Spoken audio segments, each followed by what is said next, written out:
자, 여러분, 보통 범죄 하면은 좀 심각하고, 다크하고, 좀 어둡고 그러잖아요. 근데 오늘 다룰 사건들은 심각하기는커녕 그냥 황당하고 웃음이 나오는 그런 사건들이에요. 들으면서 아, 이게 진짜야? 장난 아니야? 라고 하실 수도 있는데 전부 CNN, ABC 뉴스 같은 그런 공신력 있는 매체에서 실제로 보도를 했던 그런 사건들입니다. 첫 번째 사건은 1995년 미국에서 일어난 사건인데요. 두 명이 나옵니다. 맥 아더 휠러라고 부를게요. 휠러는 당시 45살이었고 키 168cm에 몸무게가 122kg, 굉장히 많이 나가셨죠. 미국 피츠버그 외곽 맥키스포트 거주자였습니다. 그리고 공범인 클리프턴 존슨이라고 부를게요. 당시 43살. 이 둘은 사실 전과자거든요. 1994년에 이미 피츠버그 일대에서 은행 두 곳을 털었던 전력이 있었습니다. 즉, 어느 정도 경험이 쌓인 베테랑? 그런 은행 강도였던 거죠. 그래서 이번에는 더 완벽하게 계획을 짜고 싶은 거예요. 근데 여러분, 문제가 강도들이 은행에 들어가면 당연히 CCTV에 얼굴이 찍히잖아요. 그래서 보통 복면이나 마스크도 쓰고. 근데 얘네가 생각했을 때는 뭔가 마스크 너무 뻔한 거야. 차라리 얼굴이 아예 안 찍혔으면 좋겠는 거예요. 근데 그래서 더 확실한 방법이 없나? 이렇게 고민을 하다가 존슨이 문득 한 가지 사실을 떠올립니다. 여러분, 종이에 레몬즙으로 글씨를 쓰면은 마르고 나면 안 보이거든요. 근데 이게 열을 가해야만 갈색으로 변해서 글씨가 이제 보이게 되는 거죠. 근데 여기서 약간 영감을 받은 거야. 그래서 잠깐만, 레몬즙이 종이 위에서 투명하게 만든다면 얼굴에 바르면 카메라에서도 투명하게 보이지 않을까? 진짜 제가 지어낸 게 아니라 이렇게 생각을 했어요. 그래서 이걸 들은 휠러가 처음에는 아니 이게 맞아? 이거 된다고? 라고 반신반의를 해서 둘이 오케이, 그럼 우리 실험을 해보자 라고 했어요. 그래서 휠러가 레몬즙을 얼굴에 잔뜩 바르고 폴라로이드 카메라로 찰칵 이렇게 사진을 찍어요. 사진이 현상이 됐는데 세상에 얼굴이 안 나와 있는 거야. 두 사람은 됐다. 야, 당장 고. 야, 천재네 이거. 라고 생각을 해서 환호를 지릅니다. 얼굴이 왜 폴라로이드 카메라에 안 나왔을까요? 정말 레몬즙이 우리 얼굴을 투명하게 만들어줘서 그랬을까요? 당연히 그럴 일 없죠. 나중에 경찰이 추정한 원인은 총 3가지인데요. 필름 불량일 수도 있고 카메라 오작동, 혹은 휠러가 본인이 이제 셀프로 찍었잖아요. 그러니까 그때 카메라를 자기 얼굴이 아닌 엉뚱한 방향으로 찍었을 가능성이 굉장히 높다라고 이야기를 했어요. 근데 사실 여러분들도 후면 카메라 한번 찍어보면은 느끼셨을걸요? 스마트폰으로 찍어도 후면 카메라로 내가 원하는 각도로 찍기 되게 어렵거든요? 근데 특히 폴라로이드 카메라는 되게 크잖아요. 내 얼굴도 아예 안 보이고. 그래서 아마 높은 확률로 제가 생각해도 그러지 않았을까라고 생각을 합니다. 그래서 경찰이 추후에 보고서에서 이렇게 말을 해요.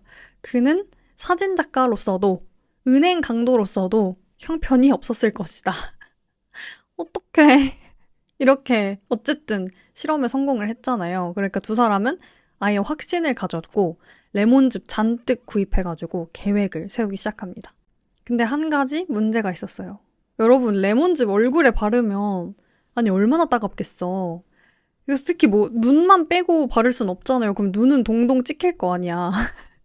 휠러가 나중에 경찰한테도 진술을 하면서 강도 중에 레몬즙이 자꾸 눈에 들어와가지고 너무 따가웠다, 힘들었다고 얘기를 했대요. 근데 어떻게 해야지. 그래서 강행을 합니다. 자, 드디어 그날이 왔어요. 1995년 1월 6일 오후 2시 47분에 피츠버그 교외 스위스베일에 있는 멜론 은행 지점에 휠러가 반자동 권총을 들고 창구 직원에게 돈을 요구합니다. 어떻게 해나? 눈이 따가우니까. 야, 돈 내놔. 이렇게 얘기를 했나? 존슨은 이제 줄을 서서 망도 받고요. 두 사람은 당연히 맨얼굴이었죠. 마스크도 복면도 모자도 없이 보안 카메라를 그냥 정면으로 바라보면서요. 카메라는 당연히 두 얼굴을 아주 생생하게 담았고요. 휠러는 약 5,200달러를 챙기고 유유히 빠져나옵니다. 완전 업돼가지고 같은 날 바로 두 번째 은행인 브라이튼 하이츠 지역에 피델리티 세이빙스 은행으로 이동해서 똑같은 수법으로 은행을 털었습니다. 경찰이 당연히 CCTV 영상을 확인을 했는데 아니 두 사람 얼굴이 너무 선명하게 찍혀 있는 거야. 그래서 존스는 1월 12일 먼저 체포가 되고요. 휠러는 조금 더 오래 버티긴 했어요. 그러니까 이때가 1990년대니까 그럴 수 있지 않았나 싶은데 경찰이 이제 CCTV 사진을 피츠버그 있는 이제 크라임 스토퍼스라는 프로그램에 넘겼고 4월 19일 밤 11시 뉴스에 그 사진이 보도가 됐어요. 제보 전화가 폭주를 했고 방송이 나간 지 채 1시간도 안 됐을 때 4월 20일 12시 10분에 경찰이 휠러의 문을 똑똑똑 두드립니다. 현장에서 저는 저 아닌데요? 라고 부인하던 휠러한테 경찰이 아이 뭔 소리야 하면서 이렇게 사진을 보여줍니다. 그는 사진 속 자신의 얼굴을 보고 완전 경악한 거예요. 그리고 이렇게 말을 해요. But I wore the lemon juice. I wore the lemon juice. 근데 나 레몬즙 발랐는데? 나 레몬즙 발랐다고. 경찰이 나중에 이렇게 얘기를 해요. 그는 정신 이상도 아니었고 약물 복용한 상태도 아니고 정말 멀쩡한 상태였다. 근데 진심으로 이 레몬즙이 자기 얼굴을 투명하게 만든다고 믿고 있었다 라고 이야기를 해요. 그래서 재판에서 존스는 유죄를 인정하고 휠러에 대한 증언에 협조하는 조건으로 5년형을 선고를 받고요. 휠러는 24년 6개월 실형을 선고를 받습니다.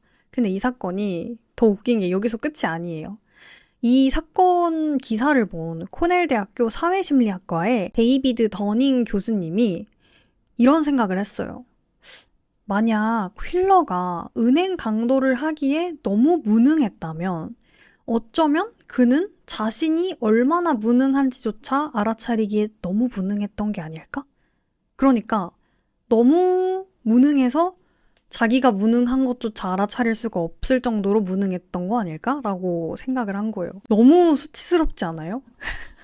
그래서 심지어 이 교수님이 자기 대학원생 저스틴 크루거라는 대학원생이랑 함께 연구에 착수를 해요. 그러니까 교수님 입장에서 이건 완전 연구 대상 깜인 거야. 그래서 결국 1999년에 논문을 발표를 하는데 제목은 이거입니다. 우리말로 하면 무능하고 그것을 모른다. 너무 상처야. 그 어떤 말보다 난 진짜 이게 제일 상처일 것 같아. 그리고 자신의 무능함을 인식하는 어려움이 어떻게 자기 능력에 대한 과대평가로 이어지는가. 근데 이게 바로 여러분 심리학 전공하신 분이나 조금 관심 있으신 분들은 바로 아실 텐데 이게 바로 오늘날 심리학에서 가장 유명한 개념 중 하나인 더닝-크루거 효과입니다. 이게 은행 강도가 세계 심리학의 역사를 그냥 바꿔버린 거예요. 본인이 당연히 의도하진 않았겠지만요. 이 논문을 읽어봤을까가 난 진짜 궁금하다. 다음 두 번째, 요것도 미국에서 일어난 은행 강도 사건인데요. 이 사건은 2010년에 일어났던 사건입니다. 앨버트 베일리는 27살로 코네티컷주 브리지포트에 거주하고 있었습니다. 얘도 이미 몇 년 전 은행에 다른 지점을 털었던 전과자였어요. 전과자가 왜 이렇게 나돌아다니는 거야? 그래서 이 건으로 보호 관찰 중이었고요. 공범도 있었는데 공범은 또 16살의 미성년자였습니다. 베일리가 왜 도대체 이런 결론에 이르렀는지 알 수는 없는데 경찰이 이렇게 했을 거다, 이렇게 생각을 했던 게 아닐까라고 추정을 하거든요. 여러분 은행에 가서 너 지금 돈 내놔 라고 하면 은행 직원이 막 덜덜 떨면서 은행 돈을 주고 하는 데까지 되게 시간이 좀 오래 걸릴 거 아니에요. 그러니까 얘 베일리는 생각을 해본 거야. 어떻게 하면 효율적으로 강도짓을 할 수 있을까? 라고 생각하다가 잠깐만. 아니 미리 전화를 해가지고 돈 준비해 놓으라고 하면 내가 가서 픽업만 하면 되잖아. 시간이 별로 안 걸리겠네 라고 생각을 한 거예요. 아니 무슨 배민 픽업 주문하는 것도 아니고 그래서 이걸 되게 효율적이라 생각했나 봐요. 그래서 2010년 3월 23일 오후에 코네티컷주 페어필드에 있는 피플스 유나이티드 뱅크에 전화를 겁니다. 통화 내용은 이랬어요. 100달러로 10만 달러 준비해 놓으세요. 염료폭탄은 절대 넣지 마시고요. 안 들으면 피를 보게 될 겁니다. 은행 직원이 이 전화 받자마자 바로 즉시 911에 신고를 합니다. 근데 여기서 베일리가 염료폭탄 넣지 말라고 했잖아요. 저도 여기서 처음 들은 거라서 좀 조사를 해봤는데 염료폭탄이 뭐냐면 그냥 지폐 묶음으로 보이는 은행 보안 장치래요. 그러니까 지폐 묶음 속에 장치를 숨겨 넣은 건데 요즘은 되게 얇고 유연한 소재로 만들어져서 일반 돈 묶음이랑 거의 구별이 안 된다고 합니다. 어떤 묶음에 들어있는지는 직원만 알 수 있고 당연히 강도는 모르죠. 작동 원리는 이 폭탄이 원래 창구 직원 옆에 있는 자석판에 붙어있는 동안에는 그냥 대기 상태래요. 근데 강도가 나타나서 직원이 돈가방 안에 몰래 집어넣었을 때 은행 안에 있는 동안은 아무 일이 일어나지 않아요. 그런데 강도가 이제 은행 문 통과하는 순간 출입구 문틀에 설치된 라디오 송신기가 신호를 보내서 타이머가 째깍째깍 작동하기 시작을 하고 그리고 약 10초 뒤에 펑 하고 터집니다. 그래서 빨간 염료랑 빨간 연기가 폭발적으로 분출이 되고 어떤 케이스에는 최루가스까지 나온대요. 이게 화학 반응으로 약 거의 200도까지 고열이 발생을 해서 손으로 이 폭탄을 뭐 꺼내서 제거하려고 해도 못 꺼낸다고 합니다. 지폐는 완전히 망가지고 강도 몸에도 지워지지 않는 빨간 염료가 잔뜩 묻어요. 근데 이 염료가 또 표백제로 막 세탁을 해도 화학 부산물이 남아서 나중에도 법과학적으로 검출이 되게끔 되어 있다고 합니다. 미국 은행의 75% 이상이 이 장치를 쓰고 있고 이 장치 덕분에 역대 7,000명 이상의 범인 검거에 기여를 해요. 근데 미국 진짜 은행 강도 엄청 많은 것 같아요. 그러니까 베일리는 이미 사전 조사도 했었어. 이 염료 장치에 대해서도 알고 있었고 그래서 요구까지 했잖아요. 공부도 한 거잖아요. 근데 가장 기본적인 걸 왜 생각을 못하냐고. 은행에 전화하면 경찰이 올 거라는 생각을 왜 못하는 건지. 어쨌든 다시 사건으로 돌아가서 은행은 전화 진짜 바로 받자마자 바로 봉쇄 절차에 들어갔고 경찰은 은행 안팎으로 배치가 됐습니다.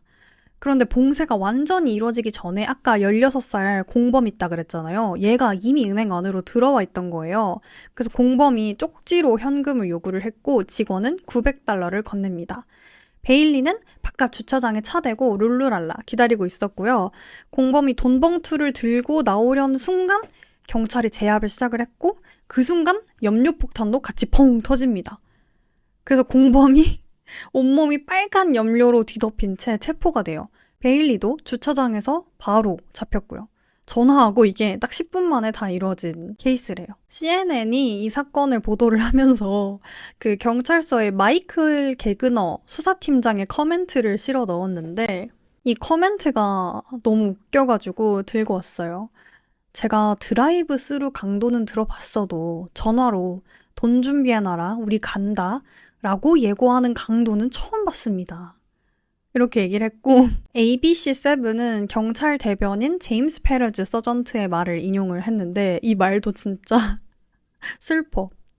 Not too bright. 그다지 총명하지 못했습니다. They should have spent time in school instead of trying to rob a bank. 범죄를 저지르려 할 시간에 학교나 다녔어야 됐어요. 라고 얘기를 해요. 아이고 바보 아니야 진짜로? 어떡해. 오늘 두 사건 어떠셨나요? 레몬즙 강도, 휠러는 심리학 역사를 그냥 바꿔버렸고 전화 예약 강도 베일리는 경찰에 10분 만에 체포가 됐습니다. 아유 진짜 저도 이 사건 준비를 하면서 너무 웃긴데 해서 빨리 찍어야겠다라고 생각해가지고 후딱후딱 편집을 해서 올리려고 하는데 너무 어이없지 않아요? 그래서 저는 이제 오늘 준비한 사건은 여기까지이고요. 이렇게 좀 간간히 웃기고 어이없고 황당한 사건들도 많이 올릴 테니까 구독해주시면 정말 큰 힘이 될 것 같습니다. 안녕!